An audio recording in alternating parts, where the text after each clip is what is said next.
قوة إلا بالله العلي العظيم. حسبنا الله ونعم الوكيل، نعم المولى ونعم النصير. أعوذ بالله من الشيطان الرجيم. بسم الله الرحمن الرحيم.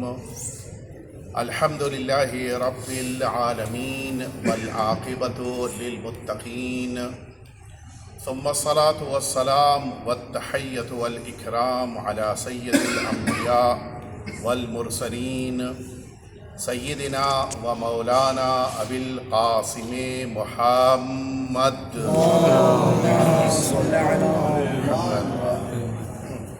صلى الله عليه وعلى أهل بيته الأطيبين الأنجبين، لا سيما الإمام المبين بقية الله في الأرضين. أرواحنا وأرواح العالمين لتراب مقدمه الفداء، واللعنة الدائمة الباقية على أعدائهم أجمعين. أما بعد، فقد قال الله الحكيم في كتابه المبين: ورضوان من الله أكبر. ایک دفعہ آپ سبھی حضرات مل جل کے صلوات بھیجیے. ظاہر ہے کہ ہم سب جس جگہ اور جس سرزمین پر اور جس مقدس مقام پر موجود ہیں، نہ تو اس کی تعریف میں کوئی جملہ میرے پاس ہے کہ میں بیان کر سکوں، نہ اس کی عظمت کو کوئی اپنی خود کی لینگویج میں پیش کر سکتا ہے. اور اس کی وجہ یہ ہے کہ انسان اگر مکمل معرفت رکھتا ہو تبھی بیان کر سکتا ہے، اور مکمل معرفت کسی بھی انسان کے لیے ممکن نہیں ہے سوا یہ کہ اللہ کی توفیق شامل حال ہو جائے. آپ جہاں پر اس وقت بیٹھے ہیں، اس کی جو کچھ فضیلتیں ہم سب کے ذہنوں میں ہیں، ان میں سے بعض کو پیش کرنا چاہتا ہوں. آپ واقف ہیں کہ اس وقت آپ 8ویں امام علی رضا علیہ السلام آپ کے حرم مطہر میں وہ بھی اس جگہ موجود ہیں کہ جو آپ کی اصلی اور حقیقی قبر مبارک کا سب سے زیادہ قریب مقام ہے اور سب سے زیادہ قریب حصہ ہے جہاں پر آپ تشریف فرما ہیں. میں جہاں پر اس وقت بیٹھا ہوں، بالکل میرے بائیں طرف یعنی آپ حضرات کے دائیں طرف جو حصہ ہے، یہ وہ حصہ ہے کہ جو حضرت کی قبر مبارک کے بالکل قریب میں ہے، اور اس سے زیادہ قریب کوئی حصہ نہیں ہو سکتا. اور ظاہر سی بات ہے کہ جب اتنے قریب میں آپ مولا کی قبر مبارک کے تشریف فرما ہیں، بیٹھے ہیں، تو یہ خود مولا کی دی ہوئی سعادت اور توفیق ہے کہ جس کی بنا پر آپ یہاں پر آئے ہیں. میں عرض کروں کہ یہ قبرستان کہ جس میں آپ ظاہر ہے کہ اس بنا پر یہ قبرستان ہے کہ یہاں پر تمام عاشقان اہل بیت اطہار کو دفن ہونے کے لیے خاص طور پر ایک سعادت اور موقع ملتا ہے، اور وہ یہاں پہ دفن ہوتے ہیں. یہ آپ قبریں جو دیکھ رہے ہیں، یہ مولا کے چاہنے والوں کی قبریں ہیں جو یہاں پر دفن ہیں. لیکن ان سب سے بڑی چیز کہ جو فضیلت کا سبب ہے وہ ہمارے آقا اور مولا کا یہاں پر دفن ہو جانا، اور مولا کے دفن ہو جانے کی بنا پر یہ حصہ روایتوں سے جو استفادہ ہوتا ہے، جو روایتوں سے فائدہ لیا جا سکتا ہے، اس کے مطابق یہ ٹکڑا ہے جنت کا. در واقع یہ جملہ لفظوں کا وارد نہیں ہوا ہے، لیکن جو روایتوں سے فائدہ ملتا ہے اس سے یہ سمجھ میں آتا ہے کہ یہ جنت کا ایک ٹکڑا ہے، ایک حصہ ہے. جبکہ یہ لفظ وارد ہوئی ہے سرکار سید الشہداء امام حسین صلوات اللہ وسلام علیہ، آپ کو جس سرزمین پہ دفن کیا گیا اس کے لیے روضۃ من ریاض الجنہ وارد ہوا ہے، اور ایک خود قبر پیغمبر اور رسالت مآب کے منبر کے درمیان یہ دو جگہ ہے زمین پر کہ جس کے لیے جنت کا ٹکڑا قرار دیا گیا. لیکن اس کے لیے خاص طور سے میں اس لیے کہہ رہا ہوں کہ روایتوں سے یہ فائدہ مل رہا ہے، اور اس کی وجہ یہ ہے کہ ہمارے 8ویں امام کے متعلق جو روایتیں وارد ہوئی ہیں، ان روایتوں میں ایک جملہ خود ہمارے رسالت مآب حضور ختمی مرتبت حضرت محمد مصطفیٰ آپ نے ارشاد فرمایا کہ ستدفن بضعۃ منی بخراسان من زارہا مکروبا الا فرج اللہ کربہ۔ فرمایا کہ میرے وجود کا ایک ٹکڑا خراسان میں دفن ہوگا عن قریب، کوئی بھی مصیبت زدہ اس کی زیارت کرنے کے لیے اگر خراسان آیا تو وہ شخص جب واپس جا رہا ہوگا تو اس کی ساری مشکلات کو اللہ دور کر دے گا۔ اس روایت میں رسالت مآب نے 8ویں امام کو بضعہ کہا ہے۔ بضعہ یعنی ٹکڑا، اور یہ وہ لفظ ہے کہ جو رسالت مآب نے اپنی بیٹی کے لیے استعمال فرمایا۔ 2 ہی معصوم ہیں کہ جن کے لیے رسول اللہ نے یہ جملہ فرمایا کہ یہ میرا ٹکڑا ہے۔ جناب سیدہ سے متعلق فرمایا کہ فاطمۃ بضعۃ منی، اور 8ویں امام سے متعلق فرمایا ستدفن بضعۃ منی۔ یہ دونوں جگہوں کے اوپر لفظ بضعہ آیا۔ اس سے یہ بات پتہ چلی کہ جناب امام رضا علیہ الصلاۃ والسلام کو ہمارے رسالت مآب نے اپنا ٹکڑا کہا ہے، اور یہ وہ شباہت ہے جو جناب رسالت مآب سے کہہ دینے کی بنا پر جناب سیدہ سے شباہت پیدا ہو رہی ہے۔ اسی طرح سے خود رسالت مآب سے ایک شباہت ہے سرکار امام رضا علیہ السلام کی۔ وہ ایک شباہت کیا ہے؟ آپ کو اللہ رب العزت نے اس روئے زمین پر رسول اللہ کا جانشین بنایا ہے، اور یہ جانشینی اس بنا پر ہے کہ ہو بہو روایتوں میں خود رسالت مآب کی وجود کی شباہت تھی 8ویں امام کے اندر۔ چہرہ، چلنے کا انداز جو ہمارے جناب علی اکبر کے بارے میں ملتا ہے وہ 8ویں امام سے متعلق بھی وارد ہوا ہے، یعنی جسم کے اعتبار سے بھی ہمارے 8ویں امام کی شباہت رسول اللہ سے ہے۔ اسی طرح سے ہمارے امیر المؤمنین سے شباہت ہے امام رضا علیہ الصلوۃ والسلام کی۔ وہ شباہت یہ ہے کہ امیر المؤمنین کو اللہ نے اپنی رضا کا مظہر بنایا۔ قرآن مجید کہہ رہا ہے کہ اللہ نے ان لوگوں کے نفسوں کو خرید لیا اور اپنی رضا کو عطا کر دیا۔ یہی لفظ رضا اللہ نے 8ویں امام کے لیے استعمال فرمایا، اس لیے کہ آپ جانتے ہیں یہ القاب اللہ کے عطا کردہ اور اللہ کے معین کردہ ہیں۔ تو امیر المؤمنین شباہت ہے رضا کی بنا پر، یعنی اللہ کی رضایت اگر چاہیے ہے تو امیر المؤمنین کی بارگاہ میں آنا ہوگا، اور اللہ کی رضایت چاہیے ہے تو 8ویں امام کی بارگاہ میں پہنچنا ہوگا۔ اور ایک اور شباہت کہ جو 8ویں امام کا نام نامی ہے وہی نام نامی امیر المؤمنین کا بھی ہے۔ علی نام 8ویں امام کا بھی ہے اور امیر المؤمنین کا نام بھی ہے۔ اور اسی طرح سے بقیہ 2 پنجتن پاک کے معصومین خود امام حسن مجتبیٰ علیہ الصلوۃ والسلام سے آپ کی شباہت کہ آپ کے اندر وہ سخاوت کہ جو امام حسن کے اندر تھی وہی امام رضا علیہ السلام کے پاس بھی سخاوت، اور پھر وہ شہامت، وہ چہرے کا روب اور جلال جو اللہ نے امام حسین صلوات اللہ وسلم علیہ کو دیا، وہی روب و دبدبہ اور جلال 8ویں امام کے پاس بھی ہے۔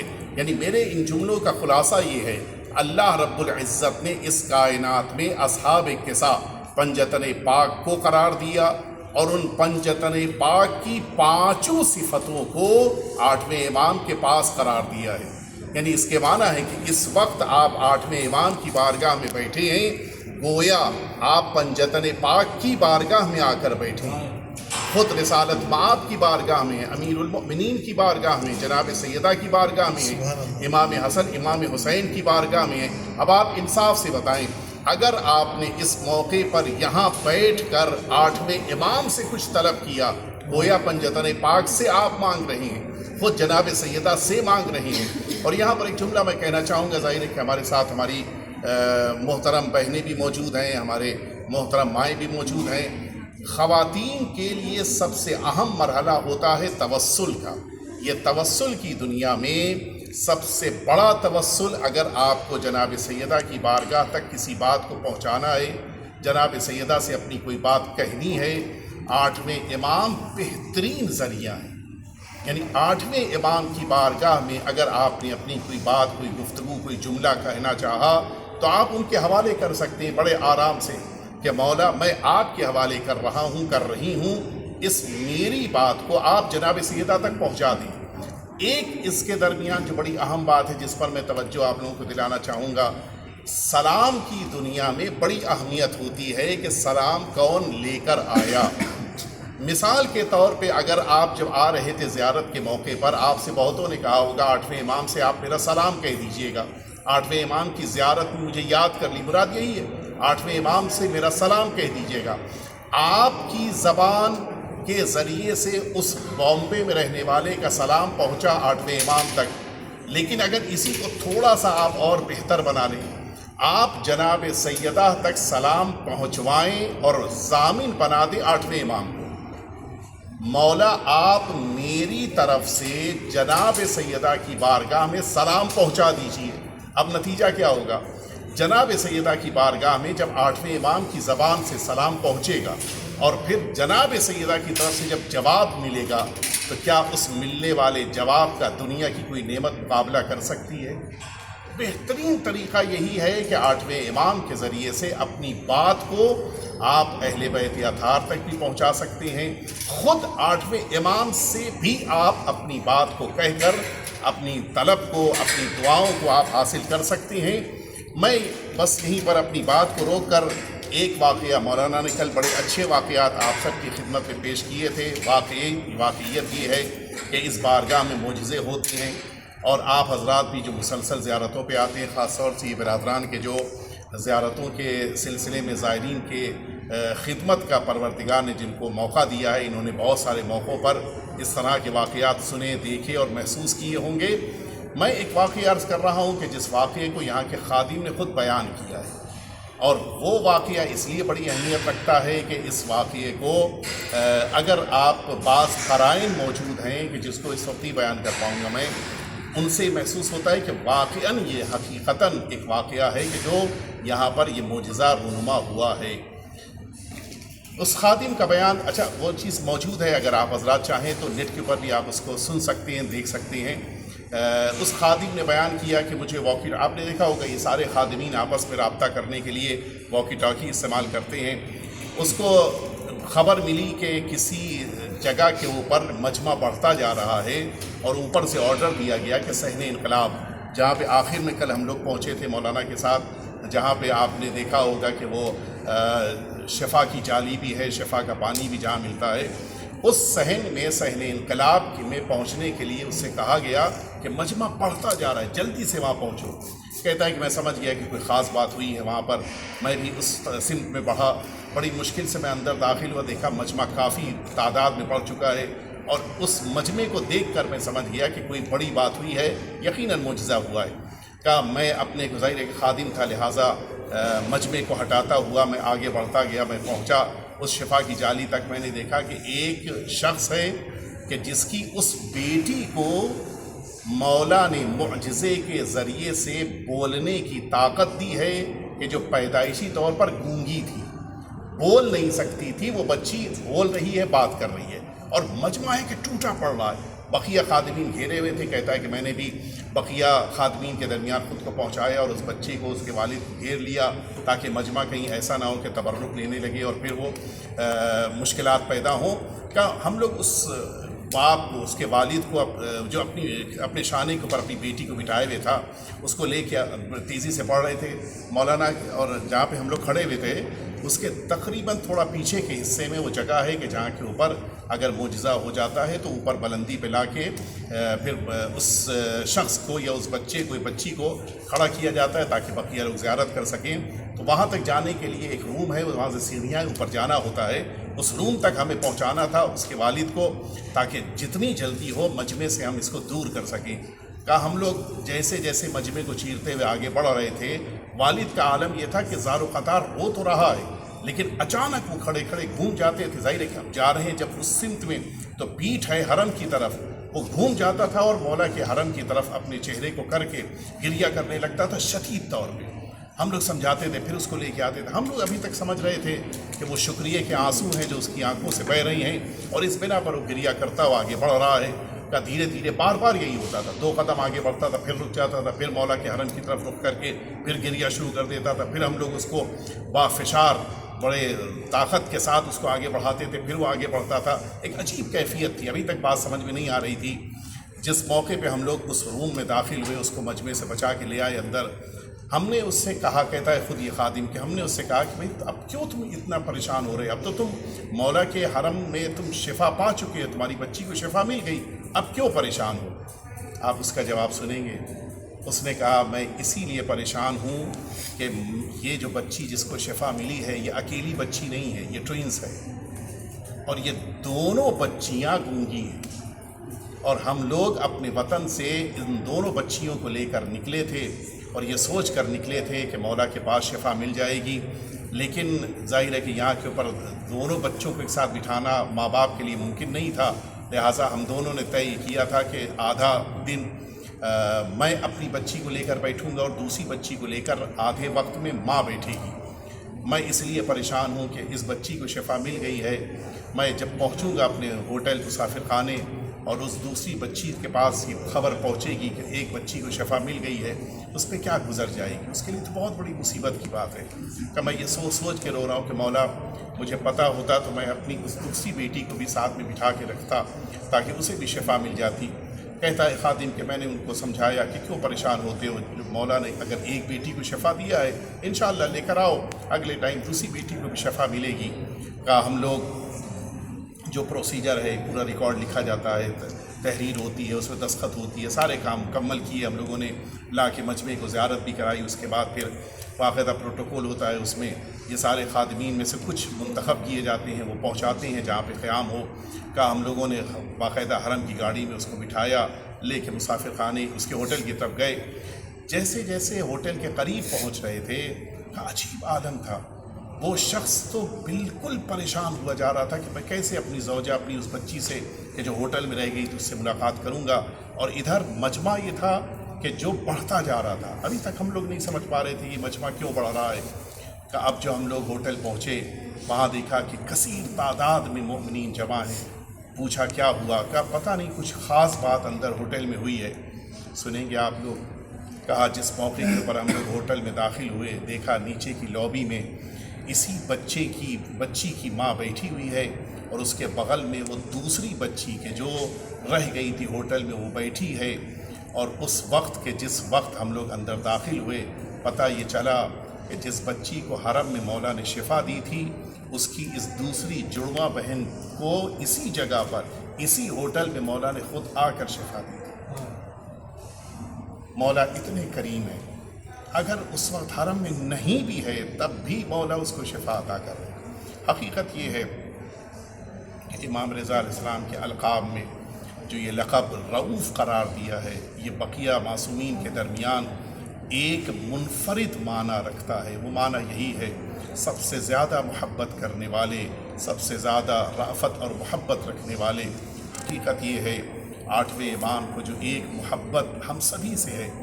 بس میں ایک جملہ اس مسائل سے پہلے عرض کرنا چاہوں گا. میں شاید آپ حضرات نے بھی سنا ہو، میں نے پوری تفصیل بیان کی ہے کہ کس طرح سے ہمارے ہندوستان کی جو شیعیت ہے وہ آٹھویں امام کے مشہد مقدس پہ آنے کے بعد سے شروع ہوئی ہے اور ساری تاریخ آٹھویں امام کے بعد کی ہے. یعنی ہم سب پر سب سے بڑا احسان مولا کا یہی ہے کہ آج ہمارے پاس دین ہے، شریعت ہے، ایمان ہے. لہٰذا ہم سب پہ سب سے زیادہ آٹھویں امام کا حق، اور اسی کے ساتھ ساتھ جو امام کی محبت ہے، امام کی رأفت ہے. اپنے دل کی بات امام سے کہیے، اپنے دل کی آرزوؤں کو امام کے سامنے پیش کیجیے. اللہ کی حجت ہیں، اللہ کے نمائندے ہیں، اللہ تک آپ کی آواز کو، آپ کی باتوں کو پہنچانے کا ذریعہ ہیں، اللہ کا بہترین وسیلہ ہیں. آپ جس موقع پر جائیے آٹھویں امام کی بارگاہ میں، اگر ایک توسل ہے کہ جس کو اگر آپ نے پیش کیا یقیناً آٹھویں امام کی بارگاہ میں ہر دعا قبول ہوتی ہے. اور وہ توسل کا جملہ ہے کہ جو علامہ طباطبائی علیہ رحمت والرضوان نے سکھایا تھا کہ جس موقع کے اوپر کوئی بڑی مشکل میں آ جاؤ آٹھویں امام کو ان کی دادی جناب سیدہ کی پسلیوں کا واسطہ. اگر امام کے سامنے، آٹھویں امام کے سامنے جناب سیدہ کا ذکر ہو جاتا ہے امام کے لیے صبر مشکل ہو جاتا ہے. ہاں حقیقت یہی ہے، جناب سیدہ کا تذکرہ سن کے آٹھویں امام بے چین ہو جاتے ہیں. مولا ہم بھی اپنی آرزوؤں کو لے کر آپ کی خدمت میں حاضر ہوئے ہیں، فرزند زہرا آپ کے پاس آئے ہیں، مولا آپ کو آپ کی دادی کا واسطہ دے کے اپنی دعاؤں کو، اپنی حاجتوں کو لے کے پیش کرنا چاہتے ہیں، لیکن ایک جملہ کہنے کو دل چاہتا ہے مولا، بہت سی واقعات میں یہ ملتا ہے کہ جب جناب سیدہ کا مصائب کا ذکر ہوتا ہے آپ برداشت نہیں کر پاتے ہیں، آپ کے لیے صبر مشکل ہو جاتا ہے، لیکن مولا آپ نے جناب سیدہ کی مصیبتوں کو سنا، آپ کے لیے برداشت کرنا ممکن نہیں ہوتا۔ نہ جانے اس مدینہ طیبہ میں امیر المؤمنین کا اس موقع پہ کیا عالم ہوا ہوگا جب اپنی نگاہوں کے سامنے سیدہ پہ ہوتے ہوئے ظلم کو دیکھا ہوگا، نہ جانے امام حسن امام حسین کے دل پہ کیا گزر رہی ہوگی جس موقع کے اوپر ماں کے ساتھ ہونے والے ستم کو آپ نے دیکھا ہوگا۔ ہاں عزاداروں، سب سے زیادہ جناب سیدہ کی مصیبت ہے کہ جو اہل بیت اطہار کے لیے سخت ہوتی ہے۔ آئیے دلوں کو لے کر چلیں مدینہ طیبہ کے اس چھوٹے سے گھر میں۔ جناب سیدہ کی شہادت کی تاریخیں قریب آ رہی ہیں، یقیناً پوری دنیا سوگ منائے گی، یقیناً 8ویں امام کی بارگاہ میں بھی سوگ ہوگا۔ سیدہ ہم مدینہ میں نہ تھے، ہم اس موقع پہ نہ تھے جب آپ پہ ظلم ہو رہا تھا، لیکن آج ہم آپ کی بارگاہ میں آ کے آپ کی بارگاہ میں یہ جملہ کہنا چاہتے ہیں سیدہ، ہمیں ہر اس انسان سے نفرت ہے جس نے آپ پہ ظلم ڈھایا، اور ہر اس انسان سے ہمیں محبت ہے کہ جس نے آپ کی ولایت کو اپنے دل میں جگہ دی۔ ہاں جناب سیدہ اس مدینہ طیبہ میں اس انداز میں اکیلی ہو گئی کہ جس دروازے پہ کھڑے ہو کے رسول سلام کرتے تھے، جس دروازے پہ امیر المؤمنین کھڑے ہو کے سلام کرتے تھے، اسی دروازے پہ ایک دن دشمن لکڑیاں لے کے آیا ہے اور یہ آواز دے رہا ہے کہ اس گھر میں ہم آگ لگا دیں گے۔ ہاں میں مکمل مصائب نہیں پڑھنا چاہتا، لیکن ایک جملہ ضرور کہنا چاہوں گا۔ اسی بہار الانوار میں روایت موجود ہے کہ جس دشمن نے جناب سیدہ پہ ظلم ڈھایا تھا، اس کا ایک جملہ میں عرض کرنا چاہتا ہوں۔ اس نے ایک موقع کے اوپر پورا خط لکھا ہے کہ جس میں لکھا تھا کہ میں نے کیا ظلم ڈھایا۔ کہتا ہے کہ جس موقع پہ میں آیا تھا ابھی جناب سیدہ کے گھر کا دروازہ بند نہیں ہوا تھا، میں نے چاہا کہ جناب سیدہ کے گھر سے اندر داخل ہو جاؤں، اچانک دروازے کے اس در کے اوپر جناب سیدہ کے 2 ہاتھ ابا میں لپٹے ہوئے دروازے پہ آئے، اور آنے کے بعد سیدہ نے در بند کرنا چاہا۔ کہتا ہے کہ میں نے اپنا تازیانہ نکالا، اور اس موقع کے اوپر اب جو دروازے پہ تازیانہ مارا، وہ تازیانہ سیدہ کے ہاتھ پہ لگا۔ سیدہ نے دونوں ہاتھ بلند کر دیے، اے میرے پروردگار، تو میری سیدہ تیری کنیز اس مدینے میں اکیلی ہو گئی۔ کہتا ہے میں پیچھے ہٹا، سیدہ نے دروازہ بند کر لیا، میں نے اس موقع پہ لکڑیوں کو جمع کیا، لکڑیوں میں آگ لگائی، اب جو دروازے نے جلنا شروع کیا۔ عزاداروں عجیب موقع تھا، اس مدینے میں سیدہ کا گھر جلایا گیا، کربلا میں سیدہ کا خیمہ جلایا گیا، اور دونوں جگہوں پہ عالم یہ ہے کہ بچوں پہ ظلم ہو رہا ہے، گھر میں رہنے والوں پہ ظلم ہو رہا ہے۔ ہاں عزاداروں بس میں نے مجلس کو مکمل کر دیا۔ سیدہ یہاں بھی مظلومہ، سیدہ کربلا میں بھی مظلومہ ہے۔ سیدہ کے گھر کے دروازے کو جلانے کے بعد سیدہ پہ دروازہ گرایا گیا مدینہ طیبہ میں، اور ادھر کربلا میں اسی خیمے میں آگ لگائی گئی، تو بچے خیموں سے باہر نکل رہے ہیں۔ لیکن ایک جملہ کہوں گا، اے سیدہ، جس موقع کے اوپر آپ اسی جلتے ہوئے در کے بعد گھر سے باہر نکلی ہیں، آپ کے ہاتھوں میں رسیاں نہیں بندھی تھی، آپ کے گلے میں ریسمان ظلم نہیں تھی، لیکن ہائے رے کربلا، اب جو زینب اس کربلا سے نکل رہی ہیں، ہاتھوں میں رسیاں بندھی ہوئی، گلے میں ریسمان ظلم ہے، شاید آواز دے رہی ہو، اے مادر گرامی، زینب کی تنہائی کے موقع کے اوپر میرا سہارا بن جائیے گا۔ اللہ